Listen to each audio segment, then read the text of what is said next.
Vous êtes-vous déjà demandé ce que ce serait de vivre la fin des temps?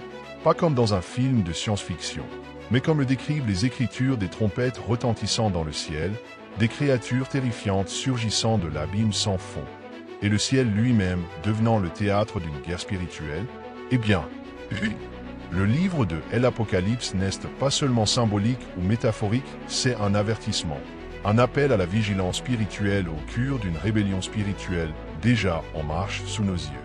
Alors que beaucoup considèrent ce livre comme énigmatique, voire effrayant, la vérité, c'est qu'il porte un message puissant de préparation spirituelle et d'espérance bénie. Et c'est justement de cela que nous allons parler ici.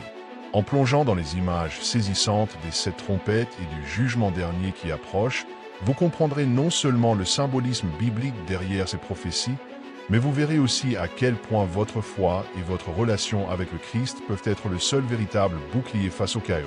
Oubliez tout ce que vous avez pu entendre sur la fin du monde dans des théories farfelues ici. On va directement à la source, les Écritures. À chaque son de trompette, une révélation, une nouvelle dimension du combat spirituel qui s'intensifie à mesure que le joug divin s'impose sur la terre. Mais rassurez-vous, ce n'est pas une raison de paniquer. Bien au contraire. C'est une invitation à se réveiller, à aligner sa vie avec le ciel, avant que le sceau de Dieu ne soit la seule protection restante. Si vous sentez qu'un grand bouleversement est sur le point d'arriver, vous n'êtes pas seul. Il y a une raison à toute cette confusion, ces guerres, ces crises et ce désespoir dans le monde. Et cette raison porte un nom. Satan est furieux, car il sait que son temps est compté. Mais en même temps, la promesse du retour de Christ nous garantit que la victoire est déjà scellée. Alors, préparez-vous. Ce qui vient ensuite pourrait bien transformer à jamais votre vision du monde, de la vie, et même de l'éternité. Le livre de l'Apocalypse ne ménage pas ses effets quand il s'agit d'images glaçantes. Dès les premières lignes, il nous plonge dans des visions qui défient toute logique humaine. Les cieux s'ouvrent, des créatures célestes annoncent des jugements, et une série d'événements se déroule, digne d'un film apocalyptique. À une différence près, tout cela, c'est de la prophétie biblique, pas de la fiction. Et le plus frappant, les 7 trompettes sont de véritables avertissements spirituels. Le jugement dernier n'est pas une hypothèse. C'est une certitude. Chaque trompette qui résonne dans l'Apocalypse agit comme un signal d'alarme, comme si Dieu secouait l'humanité pour la réveiller de son indifférence spirituelle. Et franchement, impossible de rester indifférent. Pendant la tribulation, la nature elle-même se révolte, la mer devient du sang, et le ciel s'assombrit. Tout cela révèle la colère contenue d'un Dieu qui est amour, mais aussi justice. Un Dieu qui prévient avant d'agir. C'est là que le symbolisme biblique prend tout son sens, rien n'est laissé au hasard. Les trompettes ne sont pas de simples bruits célestes, elles marquent des étapes du joug divin qui s'abat sur la terre. Et si on y réfléchit bien, beaucoup de signes sont déjà visibles. Non, catastrophes naturelles, guerre, famine, effondrement moral. Tout est lié. Ce n'est pas de la théorie du complot, c'est une révélation spirituelle pour ceux qui ont des yeux pour voir. Mais même au cœur de ce chaos annoncé, une fine lueur d'espérance subsiste. Et l'Apocalypse n'est pas là pour nous terroriser, mais pour nous préparer. C'est comme ce professeur strict qui annonce la date de l'examen à l'avance. Seuls ceux qui ne se préparent pas seront surpris. Et notre préparation spirituelle, c'est exactement ça, avoir le cœur ancré en Christ avant que la tribulation ne frappe de plein fouet. Alors, avant de tourner la page ou de quitter cette vidéo, pose-toi une question essentielle. Suis-je vraiment prêt? Est-ce que je vis avec le sceau de Dieu gravé dans mon âme? Car lorsque les trompettes commenceront à retentir et certaines résonnent déjà au loin, il ne restera plus de place pour le doute. La prochaine étape de ce voyage révèle en détail l'impact dévastateur de chaque jugement. Imaginez 7 anges, chacun tenant une trompette, attendant seulement le commandement divin pour déchaîner sur la terre des catastrophes qui défient tout ce que nous connaissons. C'est ainsi que l'Apocalypse présente les jugements des trompettes. Les 4 premières frappent directement la création, la nature secouée jusque dans ses fondations. Du feu mêlé de sang, la mer devenue poison, les rivières amères et le ciel obscurci. C'est le monde physique qui crie sous le poids du joug divin. Ces événements ne sont pas de simples punitions aléatoires. Ils portent un message spirituel puissant. La terre est en rébellion contre son Créateur et les conséquences frappent à la porte.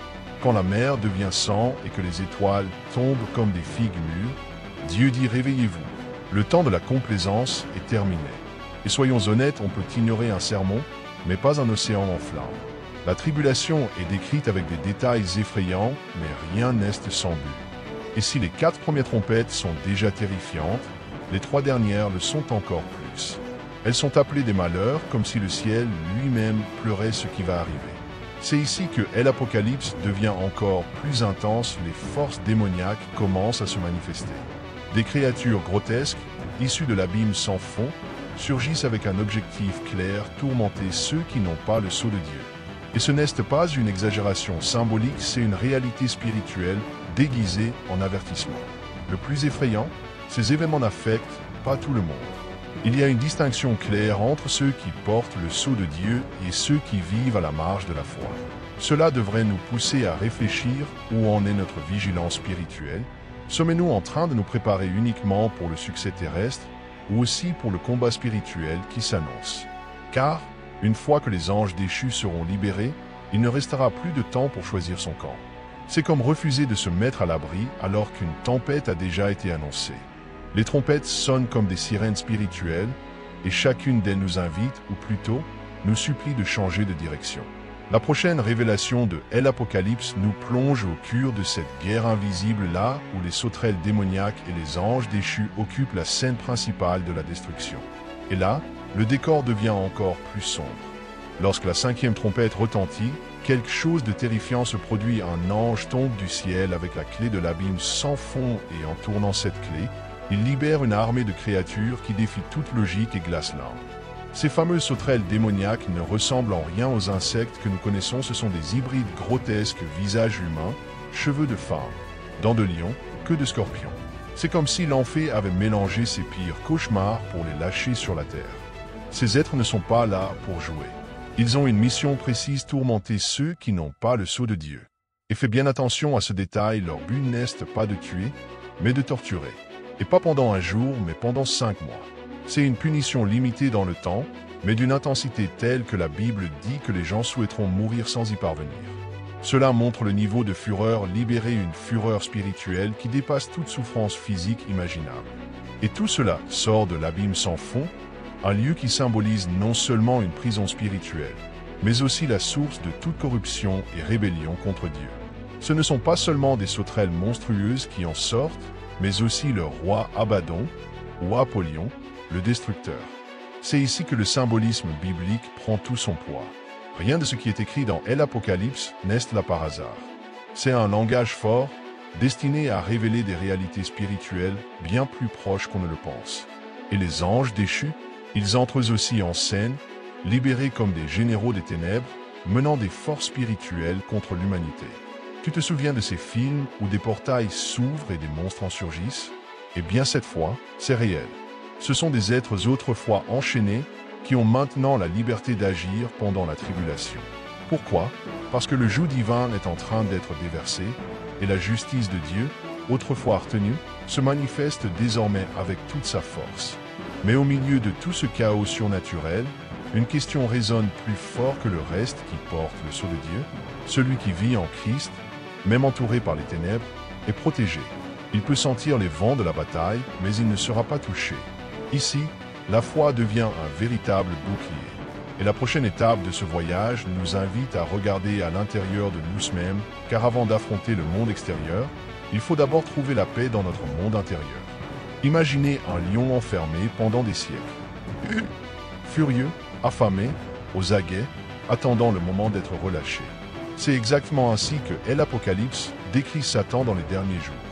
Il n'est plus simplement le tentateur discret désormais, il agit avec une fureur totale, car il sait que son temps est compté. La rébellion spirituelle que nous voyons grandir dans le monde n'a rien d'un hasard. C'est le reflet direct d'une guerre invisible qui devient de plus en plus visible. Avez-vous remarqué à quel point le mal est devenu banal? Ce qui choquait autrefois est aujourd'hui considéré comme normal.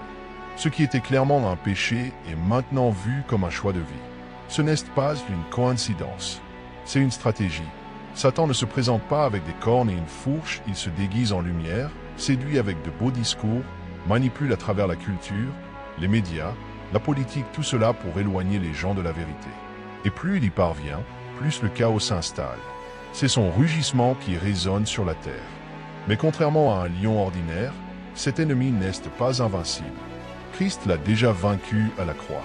Le retour de Jésus ne sera pas une bataille équilibrée, ce sera l'aboutissement d'une victoire déjà assurée. Cependant, jusqu'à ce jour, il faut résister. Et résister, ce n'est pas seulement dire non au péché, c'est dire oui à une vie de communion, de prière et de préparation spirituelle quotidienne. Oui, Satan rugit, mais celui qui est en Christ entend ce rugissement et reste ferme, comme un arbre planté près des eaux vives. Vous voulez un conseil concret? Nourrissez votre esprit de vérités éternelles. Au lieu de passer des heures sur les réseaux sociaux à accumuler de l'anxiété, prenez du temps pour méditer sur des passages comme Éphésiens 6 où nous sommes appelés à revêtir l'armure de Dieu. Ou encore lisez une Pierre 58 qui nous avertit précisément contre ce lion rugissant. La parole est notre radar spirituel pour repérer les pièges et ne pas y tomber. Alors si vous traversez des luttes, des tentations, ou si vous sentez le poids du mal autour de vous, sachez ceci, vous n'êtes pas seul. Et plus encore, c'est le signe que quelque chose de plus grand est en train d'arriver. Satan n'attaque jamais sans raison. Il frappe fort là où il y a du potentiel.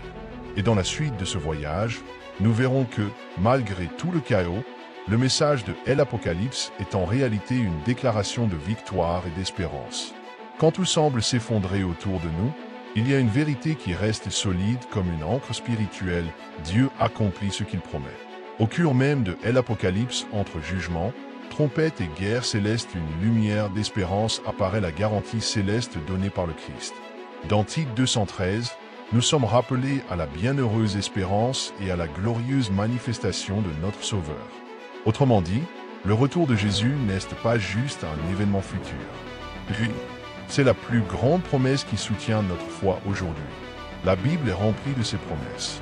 Dans Actes 111, 2 anges déclarent que le même Jésus qui est monté au ciel reviendra de la même manière.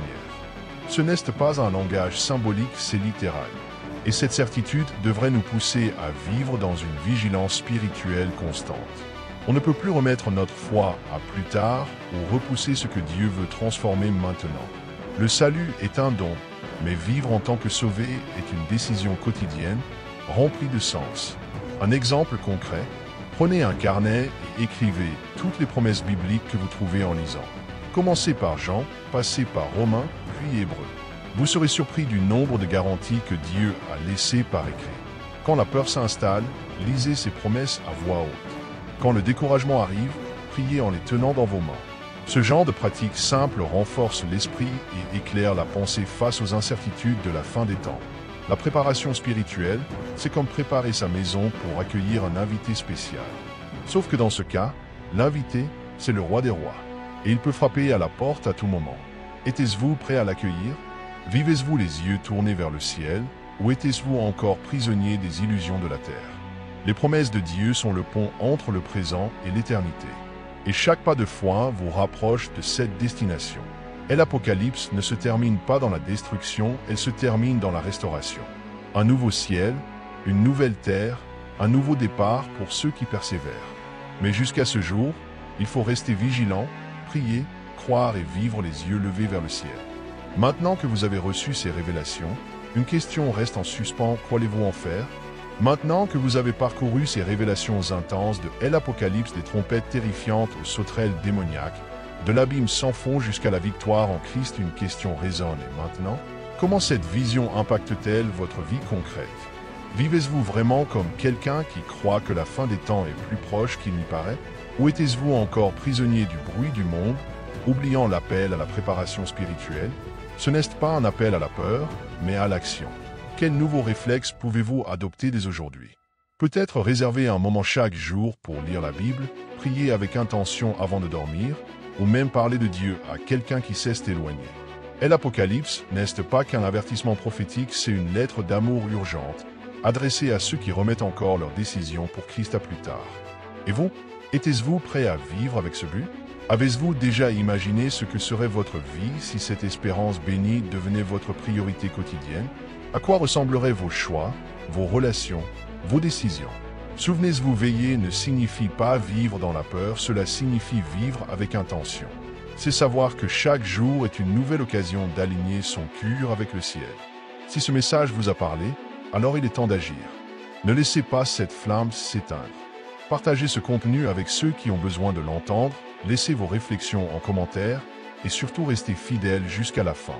Et bien sûr, abonnez-vous à la chaîne, activez la cloche de notification et restez connectés pour ne manquer aucun des prochains épisodes qui vous accompagneront dans votre cheminement spirituel.